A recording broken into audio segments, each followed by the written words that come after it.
Good morning guys! Narito tayo ngayon sa tabi ng dagat. Ayan, nagtitingin-tingin ako ng mga gusto kong mahuli na mga clams at saka mga fish kung ano man. Ayan, may nakikita ako mga suso na maliliit. Ayan, kanina pa ako dito.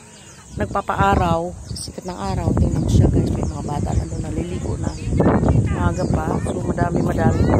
Dito sabi ko nga dahil low tide, so madami sana mga huhuli dito. Lalo na nakikita ko ang dami mga suso, kaya lang medyo maliliit. Yun, wala akong tiyagang mamulot kasi natatakot ako, wala akong panungkit. Yun, at saka baka madulas ako dahil ng bato, tingnan mo naman siya. Mamaya magpuno na to ng magpuno na to ng tubig dito hanggang doon na yan, sa tabi doon. So ina-avail ko lang yung araw kasi pag puro tayo, minsan wala tayong panahon para magpa-araw sa umaga kasi late matulog, late magising. So dito samantalahin na lang dito na nandito tayo. Yan ang ganda ng paligid guys, tingnan niyo siya. May mga buto doon. May mga nagtitingin sa mga bato kasi yung mga nahuhuli sila.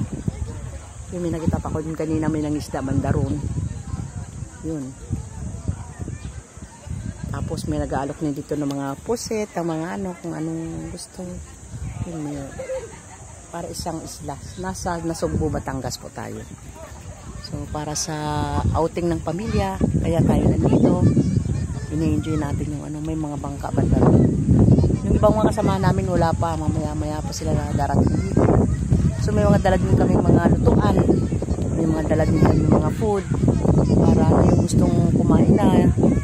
Ako uminom lang akong gatas. Saka ako ng may dala akong tinagang saging tsaka tinapay. Yun ang kinain namin. Nakakatuwa. Masaya sa tabi ng dagat. Yan lang talagang kailangan careful ka lang kasi baka bigla ka madulas. Ayan, mahirap madulas. Ganyan ang mga tao dito ngayon. Abalang-abala sila sa pagpapaaraw at saka sa paglalangoy. So, mag-enjoy tayo dito. Hanggang tomorrow tayo. So, matutulog na dito mamayang gabi. Tomorrow morning, Sunday, ang ating, pagkapananghali pala.